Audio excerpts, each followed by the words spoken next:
तो अमित शाह सारे पत्रकार को खरीद लेगा। तो पैसा,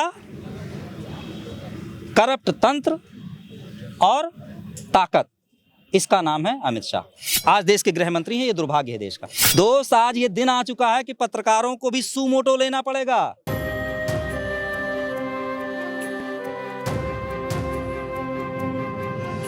सारा राज्यों में जहां एसआईआर हो रहा है 32 से ज्यादा मौतें हो चुकी हैं। आपका एज ए पत्रकार दिल नहीं हिल रहा है, कलेजा नहीं हिल रहा है? ये सवाल करने से पहले सोचिए कि अगर आपकी पत्नी, आपकी बहन, आपका भाई आत्महत्या करने को मजबूर है तो ये आपकी नैतिक जिम्मेदारी बनती है कि आप खुद चुनाव आयोग के खिलाफ लिखना और बोलना शुरू करिए। लेकिन कहा जा रहा है कि एसआईआर, कोई कुछ भी कहता रहे, इस देश में दलालों की, चाटुकारों की संख्या बढ़ रही है।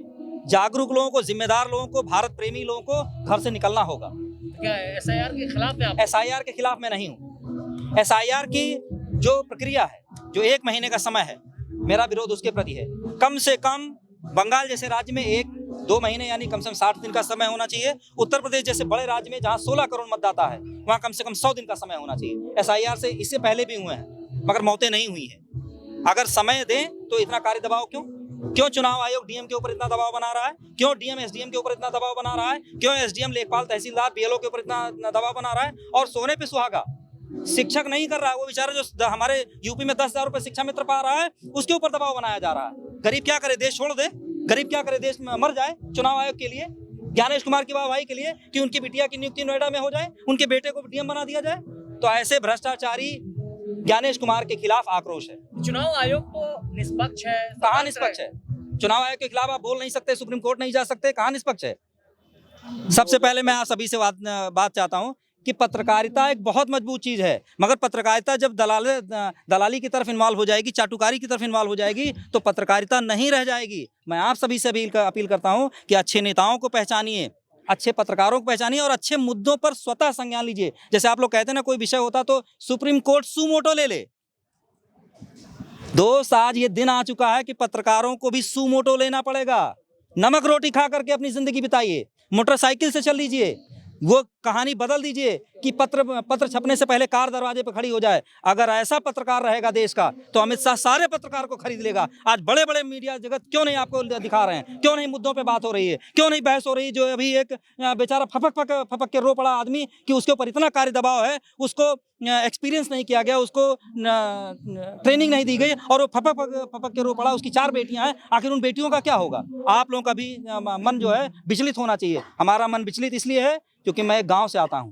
हमारे उत्तर प्रदेश में चुनाव है, गांव में पंचायत का चुनाव लड़ने वाला जो नया नौजवान है वो भी विचलित है और चुनाव आयोग के खिलाफ बोल रहा है, कह रहा है कि चुनाव आयोग की मंशा ठीक नहीं है। तो गृह मंत्री अमित शाह का आपने नाम लिया, तो क्या लगता है चुनाव आयोग और उनकी मिलीभगत? देखिए, अमित शाह जी बहुत तंत्र को समझने वाले आदमी हैं। करप्ट लोगों का एक बड़ा समूह उनके पास है। पैसे की कोई कमी नहीं है। नोट 2 बार उन्होंने छापा है और पैसा ट्रक भर जरूरत होती है भेज देते हैं। ठीक, तो पैसा,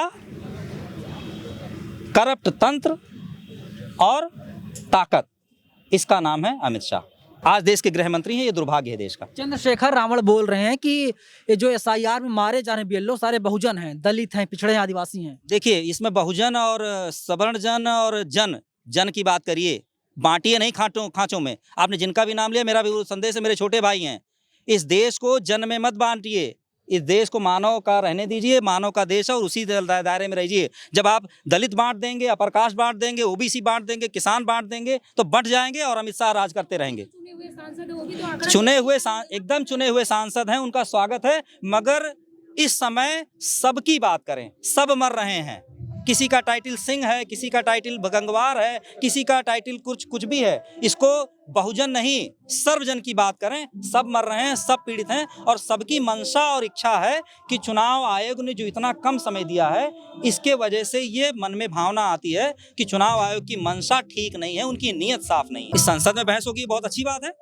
मैं तो 229 सांसद जो हैं और उनमें खासकर जो 50-55 ऐसे सांसद हैं जो पहली बार सांसद बने, मैं उनसे अपील करना चाहूंगा, क्या भैया ये खाना खा करके डकार मारने के लिए गए हो क्या सांसद? अमित शाह जी को घेरो सदन के अंदर। सदन में कोई गृह मंत्री नहीं होता। जिस दिन 50 सांसद घेर लेंगे ना अमित शाह को, पसीना छूट जाएगा अमित शाह को, उसी दिन उनका थोड़ा एटीट्यूड नीचे हो जाएगा। मैं इस तेवर का नेता हूं। संसद के अंदर सब सांसद हैं। क्या ये सांसदों की नैतिक जिम्मेदारी नहीं है कि जो लोग मर रहे हैं इनका रिस्पॉन्सिबल कौन है? ये देश में सीधे प्रधानमंत्री का चुनाव नहीं होता, इस देश में सीधे गृह मंत्री का चुनाव नहीं होता, इस देश में सीधे मुख्यमंत्री का चुनाव नहीं होता। डेलीगेट चुने जाते हैं, यानी सांसद चुने जाते हैं और देश का प्रधानमंत्री बनता है। मैं विपक्ष के उन 229 सांसदों से भी नम्र अपील करना चाहता हूं कि इस एसआईआर के मुद्दे पर, एसआईआर एक विषय है, चुनाव आयोग की मंशा साफ नहीं है। चुनाव आयुक्त को बर्खास्त करने के लिए मुहिम छेड़े और जब तक चुनाव आयुक्त बर्खास्त ना हो जाए तब तक खाना ना खाएं, गांधीवादी तरीकों को अपनाएं। और इसमें अगर बटेंगे कि कोई अपर कास्ट है, कोई दलित है, कोई महादलित है, तो भैया हमें शाह नहीं हारने वाले। उत्तर प्रदेश के मुख्यमंत्री डिटेंशन सेंटर बनाने की तैयारी में है। अरे वो खुद ड्रामेबाज व्यक्ति हैं, बचपन से ड्रामा करते हैं आए हुए हैं, तो ड्रामेबाज को सामने वाला भी ड्रामाबाज लगता है। जैसे मैं सच्चा आदमी हूँ, मुझे लग रहा है कि 229 जो विपक्ष के सांसद हैं और जो सत्ता पक्ष के भी सांसद, अगर उनके अंदर ईमानदारी होगी तो चुनाव आयुक्त ज्ञानेश कुमार बर्खास्त होंगे और कल को इनके ऊपर कत्ल का भी मुकदमा चलेगा। अरे भाई वो मेरी बात क्यों सुनेंगे? हम तो एक आम कॉमन आदमी हैं, मगर संसद की तो सुनेंगे, सुप्रीम कोर्ट की तो सुनेंगे और इनसे ऊपर महामहिम राष्ट्रपति की भी तो सुनेंगे। तो हम लोग भैया देखो, जिसको अपने बच्चों का भविष्य सेटल करने की जिम्मेदारी आ जाती है ना, वो किसी की नहीं सुनता है। ज्ञानेश कुमार जी को अपने बच्चों का भविष्य सेटल करना है तो वो किसकी सुनेंगे? ज्ञानेश कुमार जी को जल्द से जल्द इस देश की महामहिम राष्ट्रपति जी से हम लोग अपील करने आए हैं कि जल्द से जल्द ज्ञानेश कुमार जी को बर्खास्त करें। उनके रहते हुए चुनाव आयुक्त और चुनाव आयोग की शाख निरंतर गिरती जा रही है। इतनी नफरत क्यों करते हैं गुप्ता जी? भावना को आप नफरत की तरफ ले जा रहे हैं तो इसका मतलब आपकी पढ़ाई में कोई कमी है। मेरी ये भावना है, नफरत नहीं, और यह आक्रोश है। दबोचने से मतलब ये होता है जब कोई आदमी गलत करते हुए थेथर हो जाए। इस समाज में आप लोग देखते होंगे, जैसे हम लोग बचपन में मैच खेलते थे, मैच में होता क्या था कि रेफरी को सेट कर लेते थे, अच्छी बॉल फेंकने पे भी वाइट बॉल बोल देता था।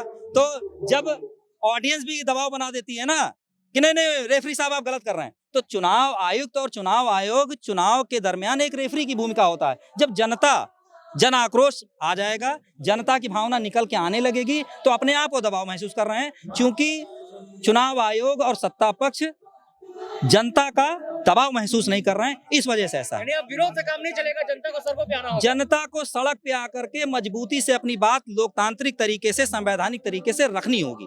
जो बांग्लादेश और नेपाल में हुआ वही होना। नहीं, बांग्लादेश, नेपाल, भूटान, भारत कभी नहीं होगा, और ना मैं इसके पक्ष में हूँ। जो लोग प्रवोक कर रहे हैं मैं उनका विरोध भी करता हूँ। ये भारत है, ठीक है, उनको कहने दीजिए, नहीं उतरेगा। मेरे नेता है, मैं उनको सलाह दे रहा हूँ, जंजी सड़क पे नहीं उतरेगा। ये भारत है, यहाँ 1500 लोग आए और उनके पोते लोग यहाँ पूरे देश के, ये भारत है, यहाँ 2 पैसा दीजिए, आपके साथ हल्ला बोल करने के लिए तैयार हैं। ये भारत है, यहाँ ऐसा कुछ नहीं होने वाला। लेकिन आप लोग लगातार विरोध कर रहे हैं एसआईआर का, वोट चोरी का विरोध कर रहे हैं, लेकिन कोई सुनवाई नहीं हो रही। ये सब जब करप्ट व्यक्ति बैठा, भैया क्यों नहीं समझ रहे हैं, जब करप्ट व्यक्ति बैठ जाएगा सत्ता पे तो वो नहीं सुनेगा, उसको उखाड़ के आपको हटाना होगा। अब उखाड़ने का तरीका आपका क्या होगा ये आप जानिए। आप पत्रकार, आप कुछ बताइए, हम आपका माइक ले लेते हैं, आपसे पूछते हैं। इस देश के नागरिक होने के नाते आप कुछ सोचिए। लेकिन विरोध कर रहे हैं, जंतर मंतर पे आ रहे हैं। बिहार की हार हम स्वीकार कर रहे हैं। बिहार की हार के बारे में हमने अपने प्रभारी कृष्णा अलावरू को मई में बता दिया था कि यहाँ जेडीयू, आरजेडी और कांग्रेस की सरकार नहीं बनेगी, और स्पष्टता से नहीं बोल सकता।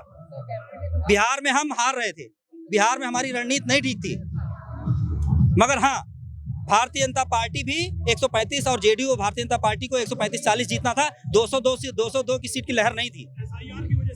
एसआईआर की वजह, जैसे होता ना, आप आग जलाई हो और उसमें घी डाल दीजिए, उसने एकदम तात्कालिक कारण है। इसके अलावा उन्होंने तमाम सोशल इक्वेशन बैठाई और खूब ज्यादा तंत्र का उपयोग किया।